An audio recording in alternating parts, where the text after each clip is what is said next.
Hard. Now we're playing the game and we're totally scoring. Learning how to make a virtual business boring. Showing up every morning, ready for the show. I'ma get ready. Gold engaging virtual meetings 2.0.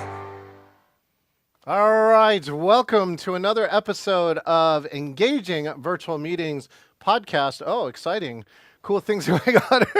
I just wanted to trip myself out today. Hey, if you're watching here on social media, make sure and subscribe, share, like, or comment. Thank you for all the people who have subscribed. We reached over 1,000 downloads on our podcast, so that's an exciting mark to get. You want to get all the other episodes, you can go to engagingvirtualmeetings.online, subscribe on one of your 13 platforms or 13 favorite places for podcasts. Did you know the number one place for this podcast, the Engaging Virtual Meetings podcast, is Apple Podcast app? And if you haven't already done so, go to engagingvirtualmeetings.com/CON for the Engaging Conference. It will happen October 21st through 23rd. It'll be the art and science of engagement. And we're excited that it'll be here and be hybrid so you can access it wherever you are. Now, for this amazing episode, I'm so excited. We got an award-winning keynote speaker, trainer, coach, and author. She's focused on health-powered, and man, she trademarked that, productivity after a preventable medical diagnosis shifted her relentless pursuit of more. As the founder of this company, she's inspired people across not one, not two, but 5 different continents. She, too, is one of the 400 amazing certified speaking professionals. She's a virtual master presenter, a TEDx speaker. She helps individuals, companies discover what truly matters, right? Fostering sustainable habits to reclaim their workday, work well, and play more. Let's do me a favor and welcome to the stage the one and only Marcey Rader. Dance contest.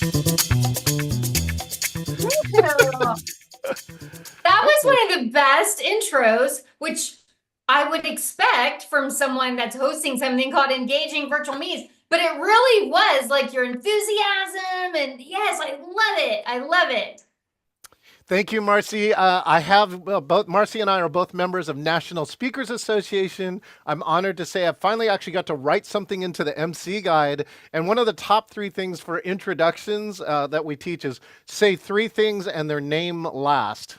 That's if you want to take one thing away from this conversation. Say 3 things, amazing 3 things, and then say your name last. Say the person's name last. So, speaking of names, Marcey, how are you doing today? I'm doing great, and you just gave me like a jolt of energy with your intro. So I am doing awesome today. Well, thank you so much. Well, I'm gonna get the health jolt. Now, come on, where's your trademark phrase? I would like the health powered jolt, trademark Marcey Rader, today. And so let's start off with the easy one. Some of my friends don't know who you are, so take a moment to introduce who you are and what you do. Thank you. So I live in Raleigh, North Carolina, and I started my business 11 years ago. And it is a combination of productivity behaviors, but also health behaviors. And what does that mean? What is health-powered productivity? Well, it doesn't matter how many boxes you check off your to-do list if you are losing sleep at night to do it. It doesn't matter how fast you respond to emails if you're doing it at dinner with your family. So we are a speaking, training, coaching, consulting company. I also have a podcast called the Health Powered Productivity Podcast, and the episodes are 3 minutes to 20 minutes long. And they're basically just training episodes, a lot of them that teams will use as discussion points before their own meetings. And then I have authored 4 books. My latest will be out in January. But we are, all about productivity without sacrificing your health and relationships.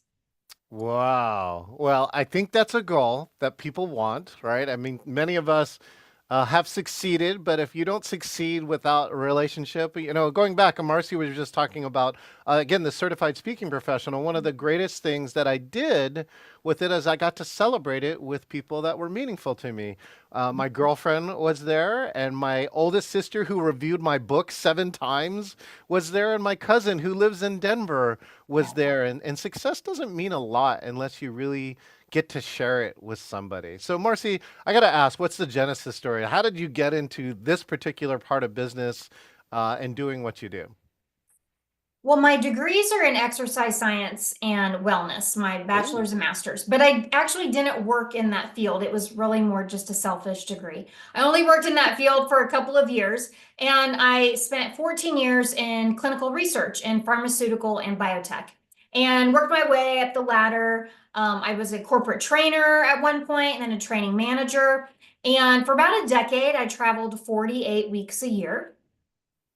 And I, at the end of my career there, I was a little burned out, as you can imagine.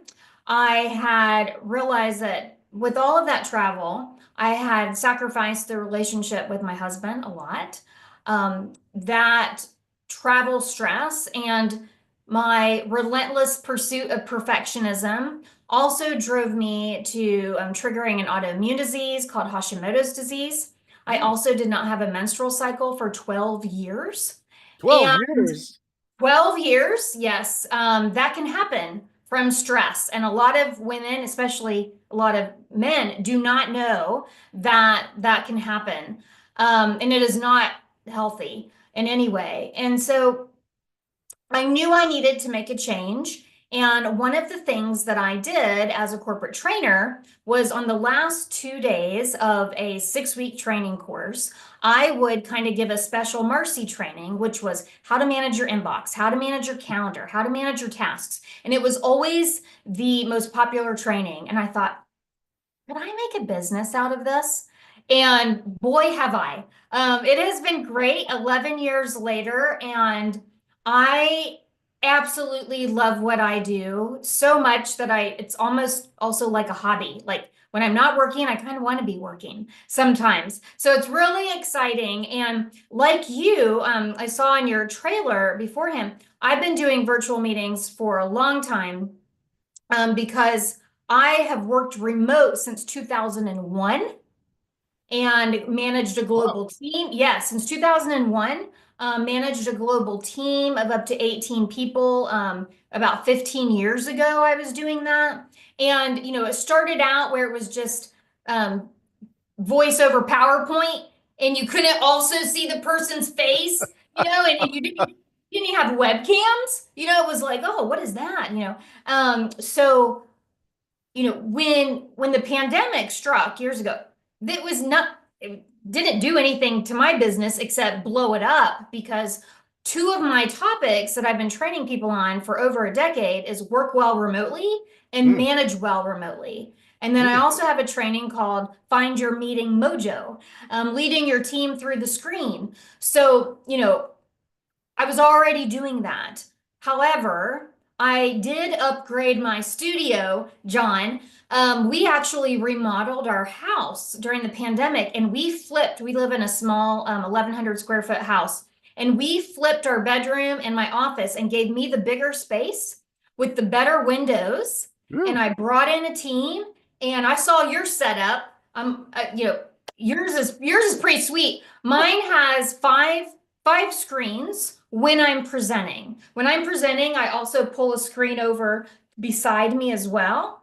And so that was such a great investment for my business.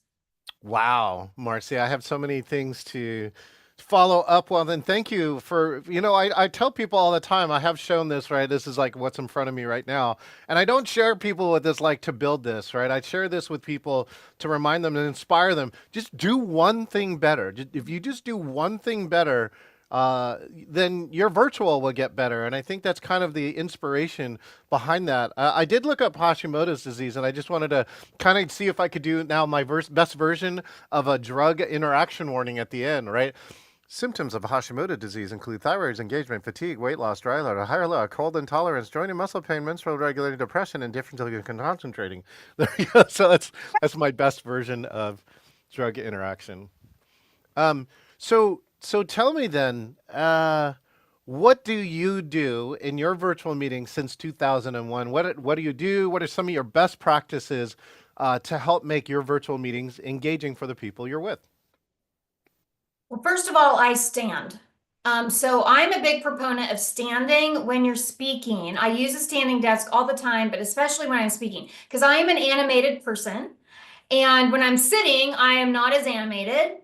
And if I was speaking on stage, I'd be standing up. And one thing that I always think is funny, and I'll screenshot and send it to my mastermind, which is a group of speakers, that my aura ring will think that I have done an exercise routine. It'll think that after I've done a virtual presentation, because I am just really animated, and I'll kind of come in from the camera and I'll come out from the camera. So I think standing it helps your posture, helps you breathe better. So that's one thing.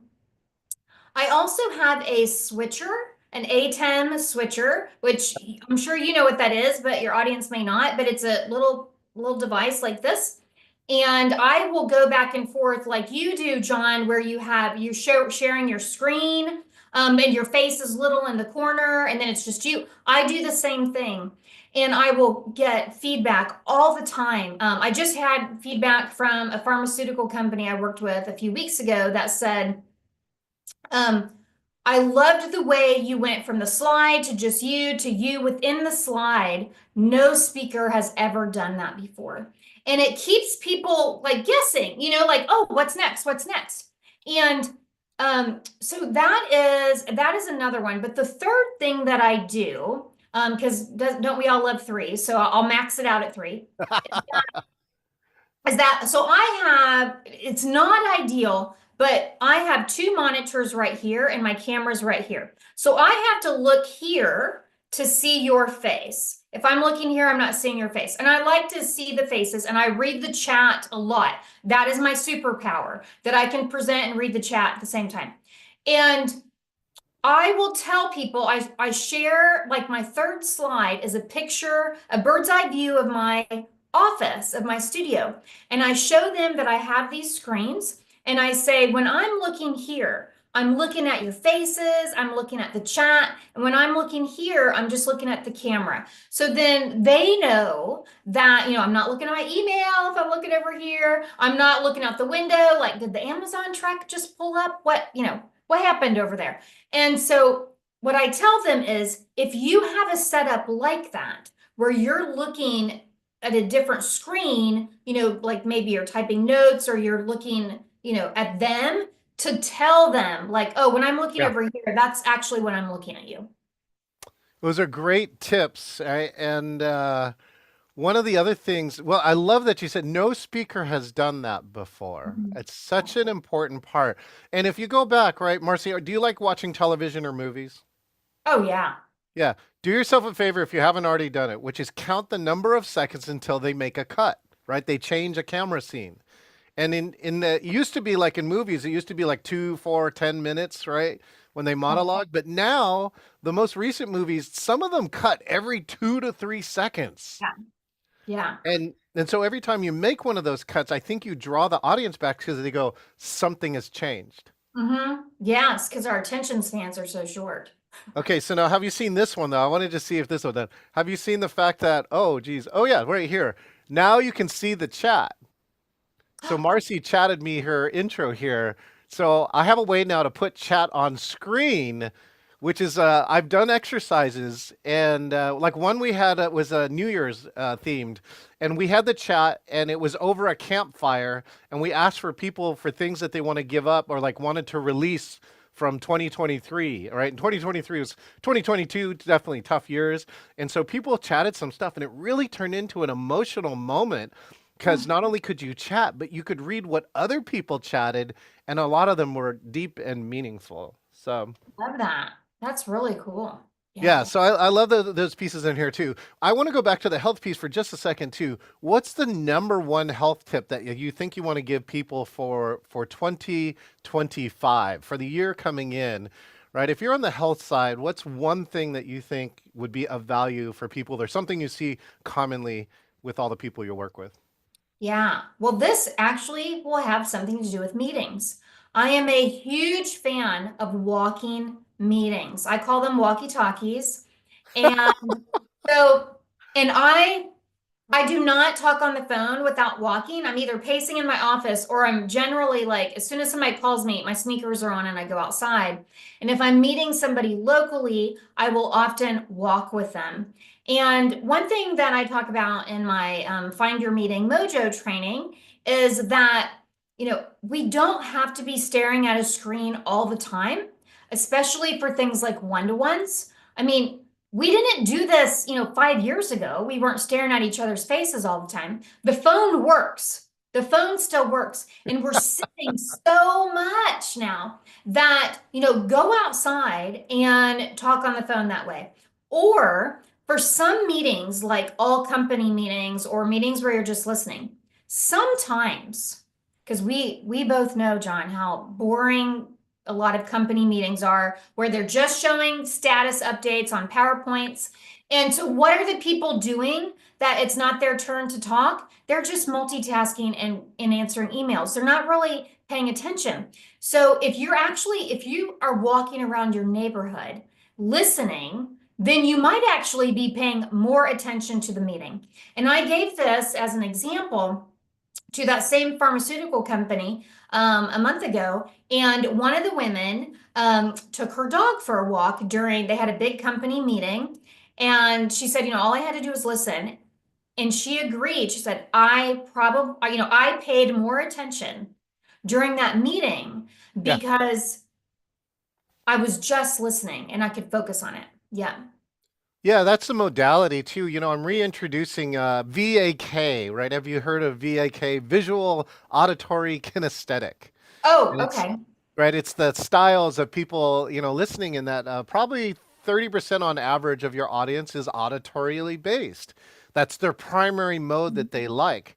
But in addition to that, in the walking part, is that they don't have all the distractions because they don't have all the other screens or whatever is around them. And I think that's important. For those visuals who do like to walk too, I don't know if you know what a DJI Osmo is. It's a gimbal. It'll stabilize your phone.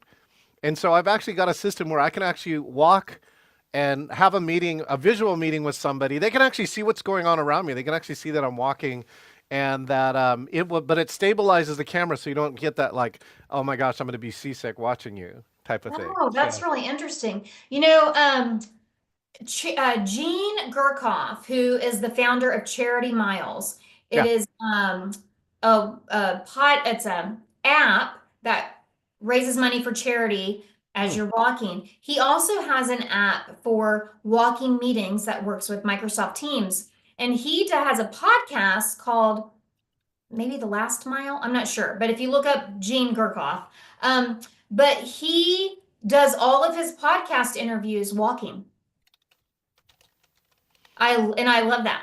So I was interviewed and I was like, oh, this is great. This is great. Oh, I Yeah. know. Well, it matches exactly what you're saying. I do. I have another office here where I actually bought a treadmill and made a six-screen workstation. I actually have six screens with a treadmill, and I had to disassemble it only because I had to run a program in California. But I think I need to put it back together, and I think I need to do it for my own health goals. All I did know is when I took at least a couple of my meetings a day Mhm. on a walk desk, that things like weights going down, things like that were better, and I got to go back to that. It's probably one of the most ridiculous walk desk scenes you've ever seen, but I had just as much fun building it. I got to have much as Oh, yeah, knowing you for 40 minutes, I imagine that you did. But here's the thing about a treadmill desk. yeah. A, a, a study showed that because your creativity increases when you're walking, when you're moving, Hmm. and that even participants that were walking on a treadmill staring at a blank wall we're able to be more creative. Right. So, that is something to think about. But with your treadmill desk and with meetings, one thing that I have heard from people is that, when they're watching people, it's distracting, watching people do meetings. So, I say choose the types of meetings Right. that you are doing the treadmill on. Like if you're presenting, this is not good to be No. presenting like this. No. But certain types of meetings, or maybe no meetings, or meeting, maybe it's when you're just reading, or and also thinking about, it's not a power walk. It could just be 1 to 1.5 miles per hour. I actually have over to my left a bike desk, Yes. and it is meant to work from. It's not a Peloton or anything like that, but it has a rubberized platform. And when I'm watching a webinar, like if I was watching this, I would be on the bike desk. Amazing. All right, so now I hear you have a new book, number 4 on the horizon, right? Reclaim Your Workday. So talk to us about what was the impetus, or what was the spark for this next book in your series? Yeah, so I'm going to back up to my third book to set this tone for my fourth book. The third book is called Work Well, Play More: Productive, Clutter-Free, Healthy Living One Step at a Time. And it is divided into 12 months of behavior change. And each month there's a productivity behavior, a clutter behavior, which is mental, physical, digital, and a health behavior. And within each of those are levels of novice, pro, and master. So when I wrote this book, this is really about teams and companies. So the full title is Reclaim Your Workday, Sustainable Productivity Strategies for the New World of Work. Because what I have found over the last 11 years is a lot of companies will be gung-ho about something, but it's a policy that's not sustainable. Yep. And so I really thought about, which tips and strategies I'm going to put in there. But the chapters are email and chat tools, meetings, remote and hybrid work, time off and vacation, healthy habits. There's 8 different chapters in there. And within each chapter, there are levels for individual contributor, manager, and C-suite or business owner, because everybody can benefit from the individual contributor, but then the manager can only do certain things, right? And then the C-suite can do certain things. So it's helpful for the individual contributor to see that spaceship view that the C-suite person has, but also the C-suite or business owner can be doing what the individual and manager do. So I really, there isn't a book out there like this with these kinds of levels. So I'm super, super excited for it to launch in January. Well, exciting. So is it on pre-sale yet on Amazon, or are you still on that last stage? It is not yet. I was hoping it would be by now, probably in 2 weeks.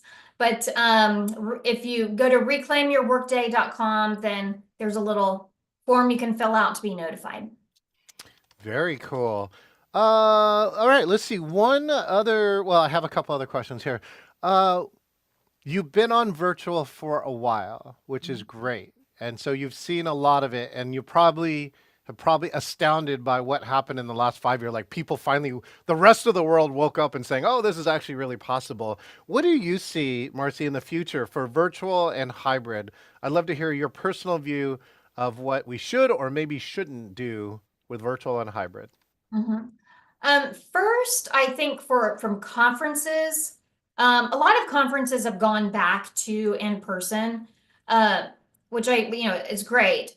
But when conferences are still hybrid, I think that organizers are realizing now that it's 2 separate conferences, and that they need someone to manage the virtual piece and someone to be there to manage the in-person piece. It's extremely difficult to manage both. And so I think that, it's not that the organizers were behind. It just took time to figure out what worked and what didn't. So that's one thing I think will be a little different. from a company perspective, with so many people hybrid, I think that things like devices like the owl are just going to get better and better. They're not perfect yet, but for those of you in your audience that don't know, like the owl is like this little device that sits in the center of a table in a meeting. And when somebody speaks, then it automatically, the camera goes to them. And so you can see, because when it comes to being inclusive to those people that are remote, if they can hear side chatter, or they can hear somebody talking, but they don't see them or know who it is, it can feel very exclusive. And as in excluding them, not exclusive like fancy, but excluding them. Yes, there we go. And so I think that those are going to get better and better. Outstanding. Thank you, Marcy. Yeah, the tech really needs to get better. I'm trying to make a new catchphrase about hybrid, right? Like hybrid horrors is, I think, one of the catchphrases. One of our sayings is if you haven't been to a good hybrid, you probably haven't seen it done right. And I think those are the things that are showing up. And Lois, of course, our good friend Lois Creamer just said that 18% of next year's meetings are going to be hybrid, which is actually the fastest growing format. So I think people and speakers specifically need to learn how to deal with hybrid if they want that channel of speaking. So I agree. I agree. well, that will lead us to the speed portion of today's program. This is a brand new feature of the podcast, and this is called, all right, the speed interview section, the speed round. So I'm going to ask you a number of questions, and I'm going to ask you to answer them as quickly as possible. Is that okay with you, Marcy? Yes, I don't know if I was prepared for this. Of course not. I never tell anybody. The best. Okay. Here we go. First question. The best three of anything. Mint chocolate chip, peppermint mocha, salted caramel. That sounds like coffee to me. Okay, how about your favorite hobby when you're not working? Oh, I love rope jumping. I love jumping rope, and I use this app called Cross Rope, not CrossFit, Cross Rope, and they have all sorts of different programs, and I love jumping rope and doing tricks and stuff. You've seen that whatever I've seen her on Facebook or Facebook Reels, right? There's a Oh, there's a woman that I'm not like that. I'm not like that. Who could be like that? Okay. Favorite health product? Oh, probably my cross rope jump rope system. But if I'm going with like a food type thing, I love Natural Calm magnesium at night in my kombucha. And I don't know if it does anything, but I still like it. It's a good habit for me. Well, that's a good one. Side note, do you brew your own kombucha? I do. Oh no, I do too. Oh my goodness. We're I've gonna trade brewed my- kombucha recipes. For like 9 years, I've brewed my own kombucha. Yeah. That's hilarious. That's Okay, so this is great. good. It Okay, saves us a lot of money, doesn't it, John? Oh my goodness. And it tastes better. Yeah, it Okay, does. side note, here's the one. Get lychee black tea. Oh, I always use green tea. Use lychee black tea and try and make your next kombucha and tell me what you think. Okay? Okay. Okay, best virtual tool. My A10 switcher. Yeah. Allows you to use 4 or more cameras all at once. Genius. Anna Liotta, Hall of Famer 2, favorite fan of the A10 Mini. In fact, she brought it to a live event. I thought that was great. Oh, wow. That's hardcore. Yeah. Oh, yeah. Wait till you see. Yeah, one day you'll see. Okay. Your favorite speaker besides you and I? Justin Jones Fosu. Oh, Justin. One of the best dressed speakers you'll ever get to meet. Oh, yeah. And he will dance on stage like nobody else. Okay. Your favorite live music? Oh, I just saw her, Pink. I just saw her live last week for the second time. Oh, Pink. Okay, I didn't have Pink queued up. But... Oh, okay. That's okay. Okay. What's one skill that you don't use for work? That I don't use for work. Well, I also hula hoop. and I can hula hoop while I read. And so a lot of times I read and hula hoop at the same time, and I don't do that for work. Wait a second. Where's this? There we go. Yeah, you need a name for that. Yeah. Yeah. Rita hoop. Hula Yeah. read. Something. All Hoop right, reading. we'll I work don't on know. that one. Okay, and the last one, and I may actually use this, I hope. One tip I need to teach NSA leaders for better meetings.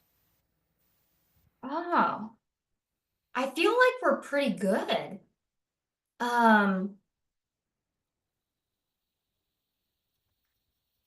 You've stumped me on that one because I feel like NSA leaders, they're already doing pretty well. So I got nothing on that one, John. We need to end with something that I have. Okay. What do your earrings mean to you? Oh, they mean so much. My our RaderCo client concierge, who is also our director of marketing, and also my very best friend for the last 20 years. Aw. We have so much fun working together. And purple and this blue green are my brand colors and our brand colors. And so she got these for me. So I wear them and I always get compliments on them. This has been the Speed Round here in the Engaging Virtual Meetings podcast. Oh my goodness. All right, Marcey. Well, thank you so much. Thank you for playing the speed round here too. Make sure and look for Marcey's book, Reclaim Your Workday. And by the way, I put on the description for this, her websites, it's marceyrader.com or hello.raderco.com. Make sure and check her out there. Marcey, you got a final word for today's interview. When you're thinking about doing something, my favorite Chinese proverb, talk doesn't cook rice. So in other words, stop talking about it, put it in the pot, boil it up, start doing it. Take action. Take action on the one thing that you haven't been today. I agree with that. One thing. Thank you so much, Marcey, for being here on the podcast. All right. Well, this has been John Chen, and you've had another episode here of the Engaging Virtual Meetings podcast. We've been here with Marcey Rader, who just, on the short versions, just says, go do it. Put it in the pot. Start cooking it. Stop thinking about it and just start doing something like this. Why don't you do this? Why don't you subscribe, share, like, or comment? If you are here on social media with us, if you want all the other episodes, a new episode, by the way, releases every Wednesday, and we're almost about to hit episode 100 released. By the way, we've hit almost 200 recorded. EngagingVirtualMeetings.online. If you want to experience this live, go to EngagingVirtualMeetings.com/CON, and you too can attend the Engaging Conference next year, October 21st to the 23rd. It will be an amazing program. In fact, here, let me just show you 10 seconds from this year's conference.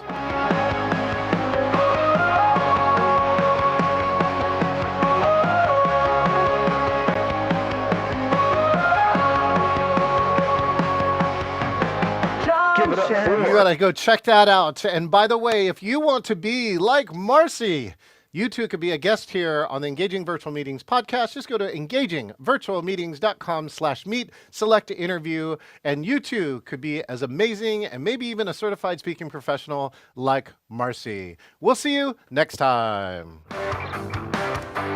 Drawing star people